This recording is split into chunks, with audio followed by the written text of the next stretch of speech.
142 to 110, your final. The Bulls, the fifth worst offense in the NBA since the Levine trade. Well, they looked fantastic last night against the Philadelphia 76ers. Let's break it down right here on Locked On 76ers.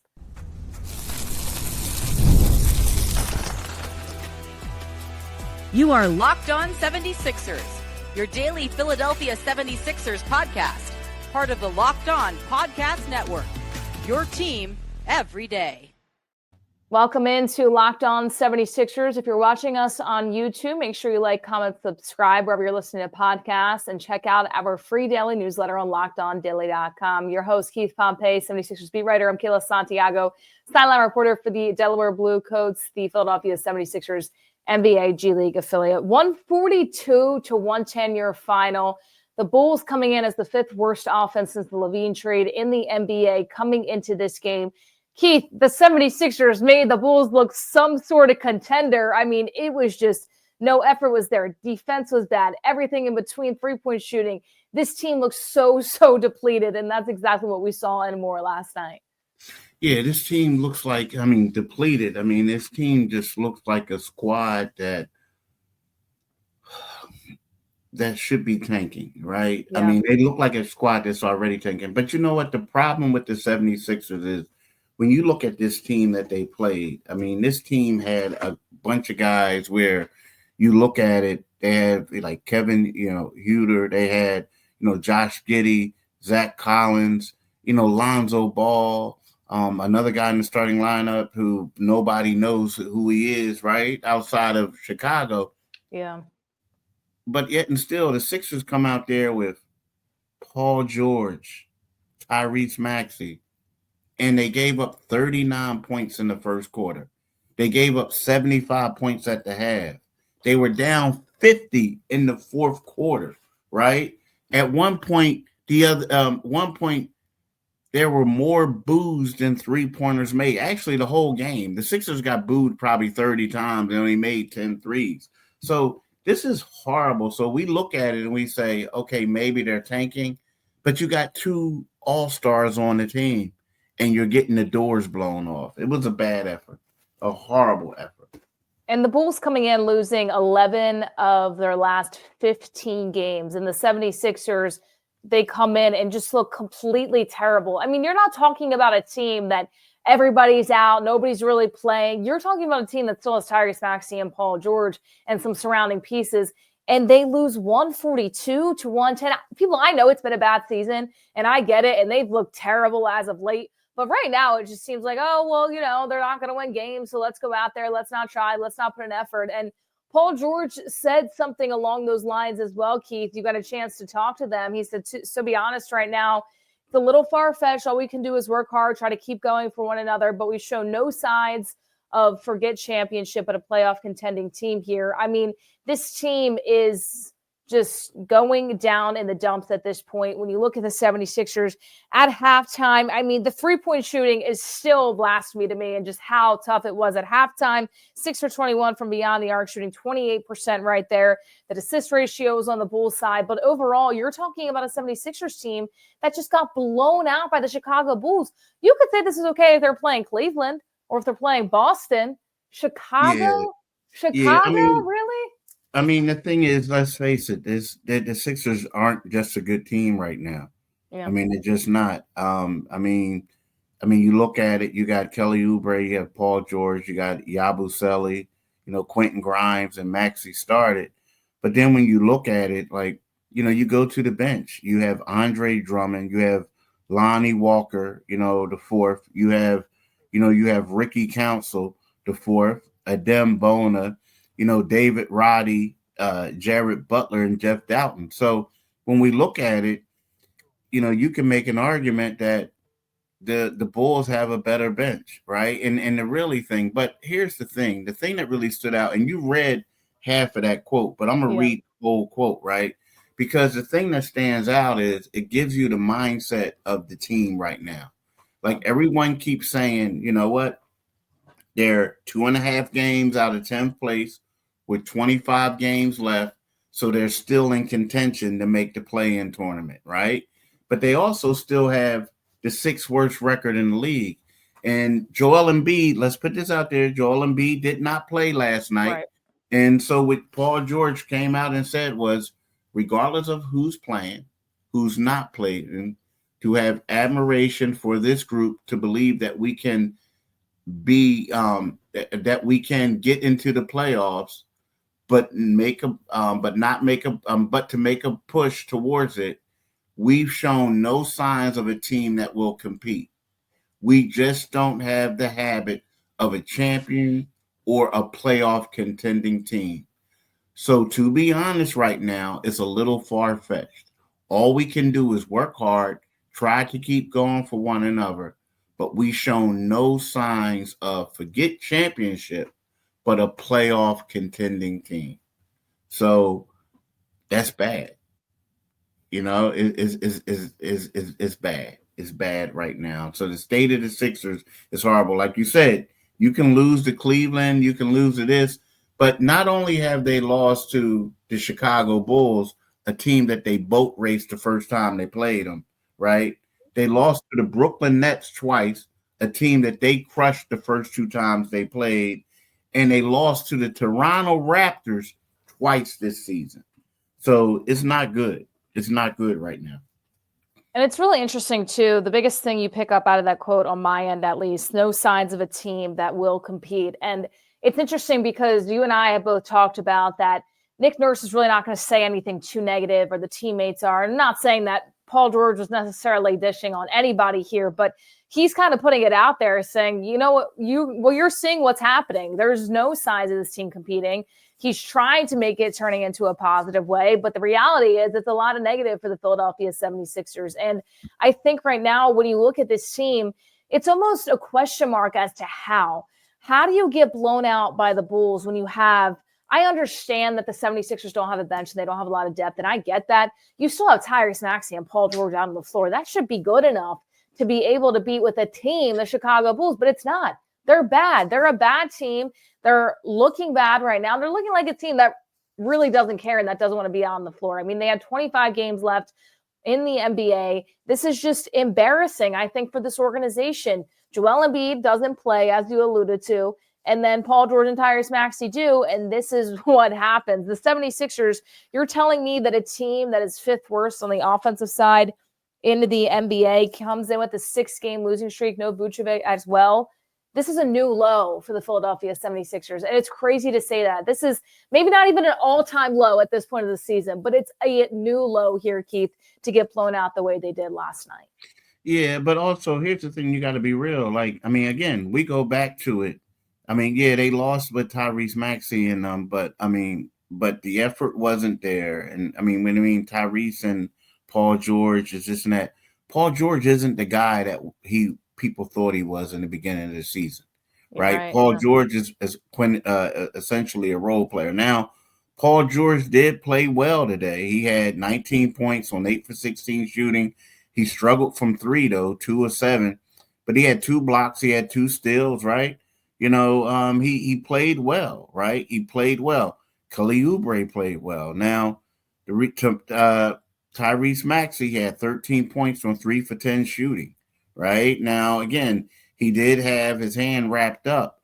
But when we look at it, guys that you need to step up in certain situations just didn't, right? Yeah, Gershon Yabusele. He had 0 points on 0 for 4 shooting, 0 for 3 on threes. He was a minus 15 in 12 minutes, 58 seconds. So then you look at Lonnie Walker. He was the 7th man tonight. You know, he had 5 points on 2 for 11 shooting, 1 for 7 on threes. So, you know, these are the type of people that you're depending on, and they have to produce for you, and they're not. So this is part of the reason, you know, right now, Andre Drummond, you know, Drummond had 10 points. He had 8 rebounds, but he was a minus 18 in 14 minutes. So, you know, this is the reason why when we say Maxey has to play well in these type of games. Now, again, he and Paul George did not play in the fourth quarter. But again, these are the type of games that you have to play well. Now, you can say his hand was messed up, which is true, but at the same time, they got to come and play. They got to come and play.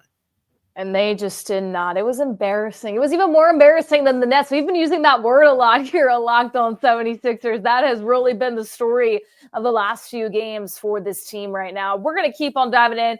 People, I know it's been rough. It's been hard right now. We're here if you want to vent, if you want to let us know how you're feeling in the comments, let us know because we want to hear it as well. So we'll touch on more on the other side in just a moment. But first, we have to tell you about DoorDash. NBA fans, get ready. They swoosh, you save. Thanks to Dash Pass, every time a player drops 50 or more points in a game, you score a huge deal the next day. It's simple. When any player scores 50 or more in a game during the 24-25 NBA regular season, Dash Pass members get 50% off an order, up to $10 off the next day from noon to midnight. Here are a few ways you can take advantage of this deal. Game day feast after an epic 50-point performance. Celebrate by ordering wings, pizza, or burgers from your favorite spot, delivered straight to your door. Late night cravings, whether you're staying up, watching highlights, or just need a midnight snack, use Dash Pass to grab something delicious while saving big. Lunch on the go. Need a quick and easy lunch the next day with Dash Pass? You'll get your favorite meals with $0 delivery fees and reduced service fees. Plus now, you save even more with an exclusive NBA offer. Fueling your watch party, planning to catch the next game, order your go-to snacks and meals at a discount and get ready for more scoring action as well. Sign up for Dash Pass and be ready to save. When any player scores 50 or more in a game, Dash Pass members get 50% off an order the next day. Up to $10 off. Just use promo code NBA50 from noon to midnight after a 50-point game and eligible orders at participating merchants. Must have an active Dash Pass account. Terms do apply. Make sure you visit DoorDash to learn more. Once again, make sure you head over to DoorDash to learn more.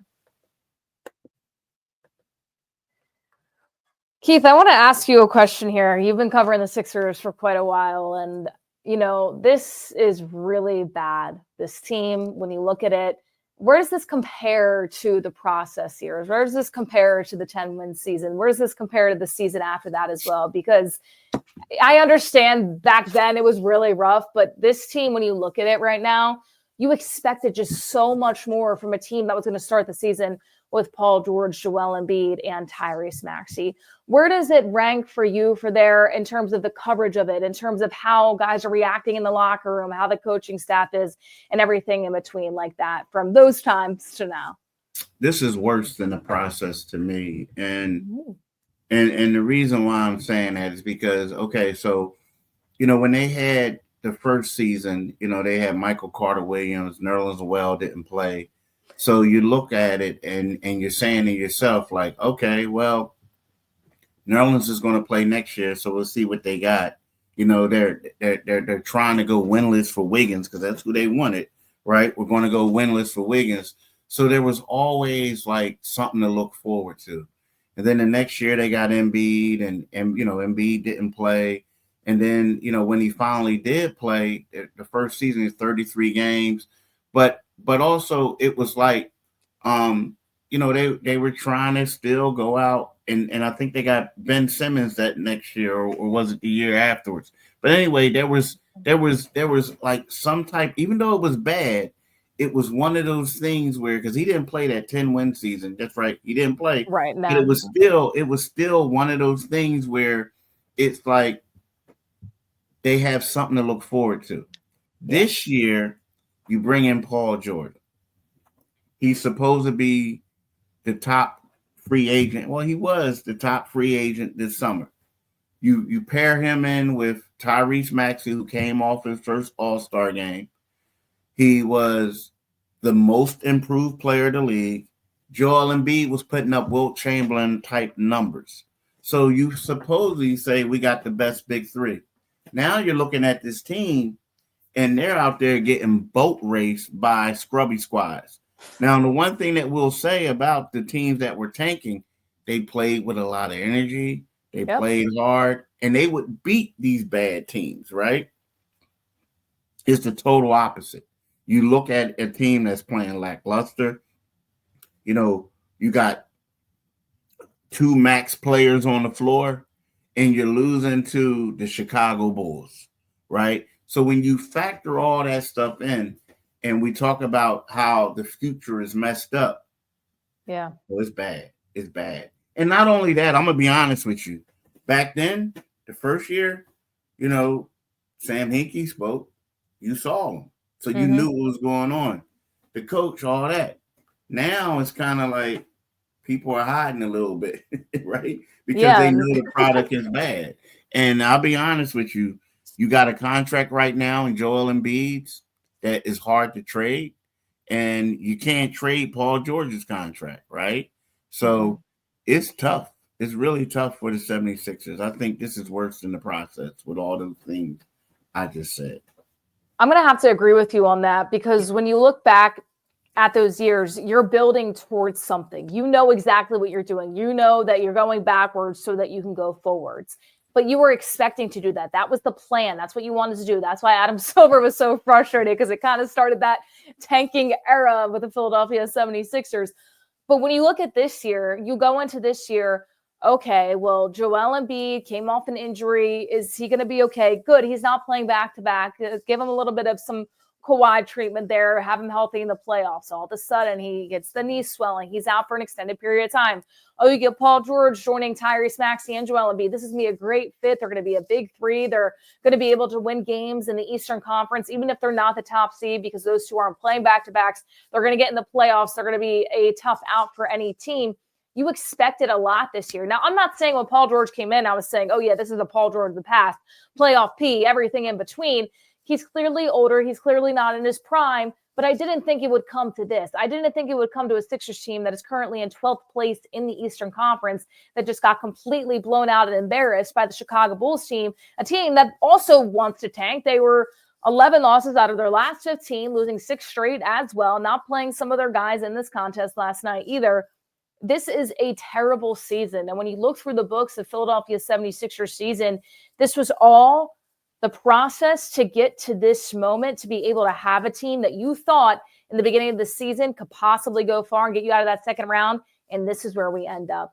I never thought that at the beginning of this year, this would be the reality of the situation, but it is. And I'm going to have to agree with you. I mean, those years were rough, but at least you were building to something. At least there was some energy there. At least you knew what you were doing, because when you got Joel Embiid too, that was the first star the 76ers had, a superstar in the making, since Allen Iverson. All those Andre Iguodala teams, Jrue Holiday, Elton Brand, they didn't necessarily have a superstar. That was always the kryptonite for the Philadelphia 76ers. You now have this, and now it's going down the tube. So I'm in agreement with you there, Keith. I think this is worse, and the fans are feeling it. The organization is feeling it, but the organization's not really coming out and saying too much. It's just all over the place, and it's a mess of the season. And it's crazy to think that at the beginning of this year, we said, oh, there's not too much drama.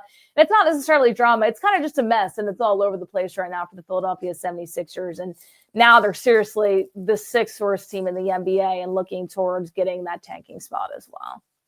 Yeah, it's bad. I mean, it's really bad. I mean, and then the bad part is, I hate to say it,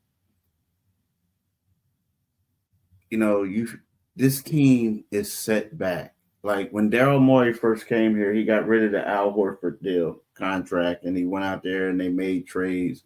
And who knows? Like, some people say it was people underneath him who did it, but at the same time, it was under his watch, so he gets the credit for it, right? Yeah. So I'm gonna give him that. But when you look at it now, it's kind of like they seem to be in a worse state than they were before with the Al Horford situation, because Al Horford, it was just a bad fit, but Al Horford was traded and played at a high level. Now it just seems like they're stuck, and then there was a team that really wanted them, right? Now you look at it, and the team was Oklahoma City, because guess what they were doing? They wanted to use their cap space to take them in, and then that they were going to do is they were going to trade them to another team, but they wanted to compile draft picks. So the 76ers gave them a first-round pick. The first-round pick is for the season. So it's protected. So whereas now you look at it, it's like, wow, this team is struggling, and they may not even have a first-round pick. So it's a lot going on for the 76ers that's kind of like head scratching. And I believe that this franchise is going to be set back for a while.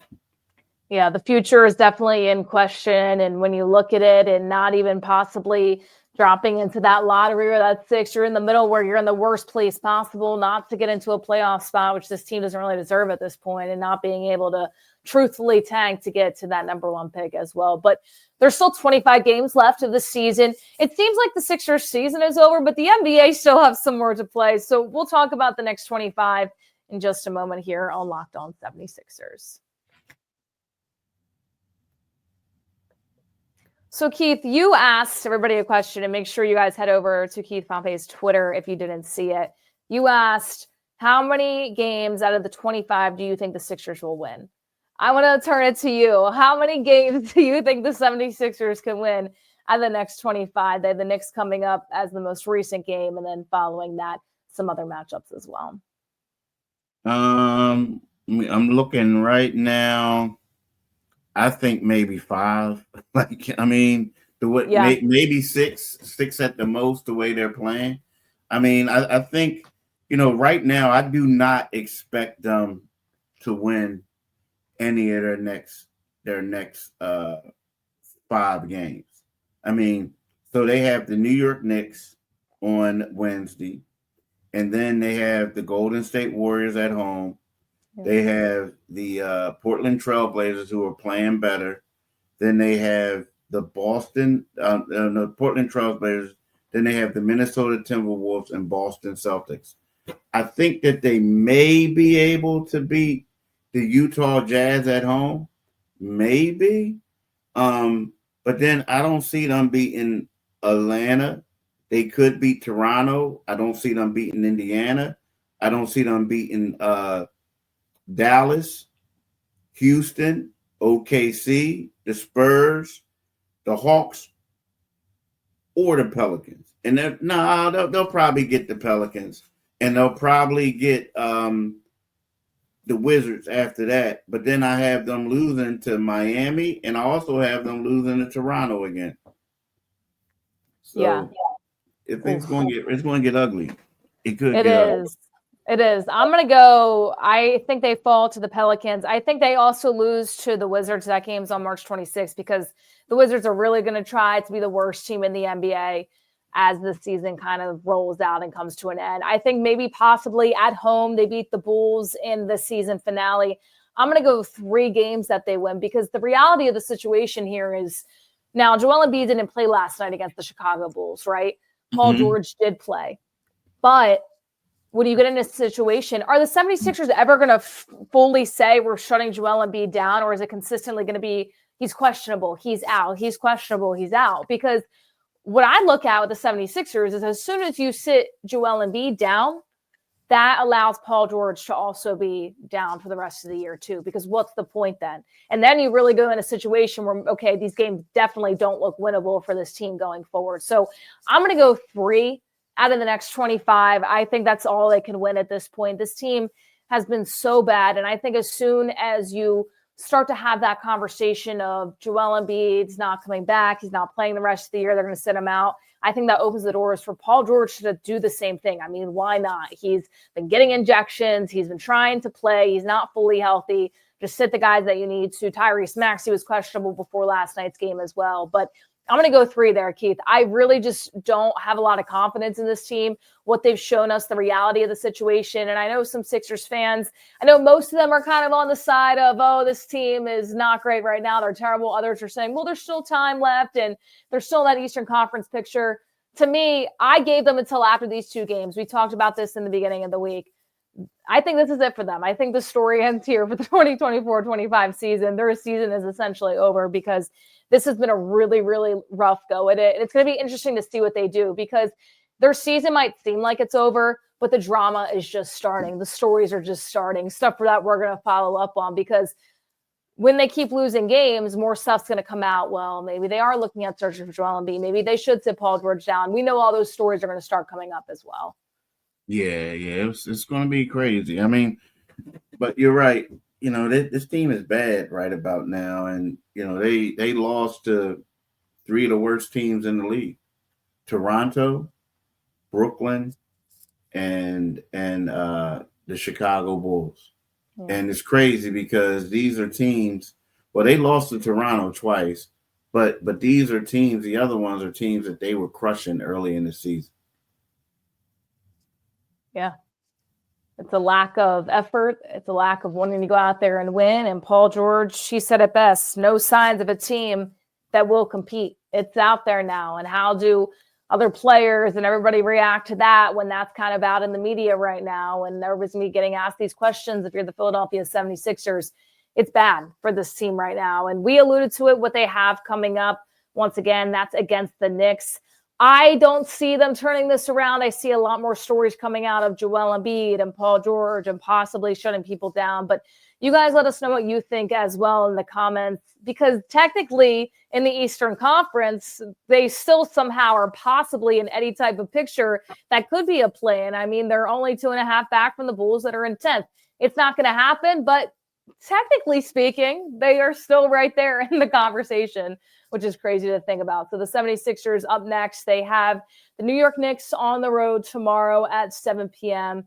Thank you all so much for joining us. For Keith Pompey, I'm Kayla Santiago saying so long. Let us know how you feel in the comments about the current Sixers, the NBA, and everything in between. We'll see you guys next time.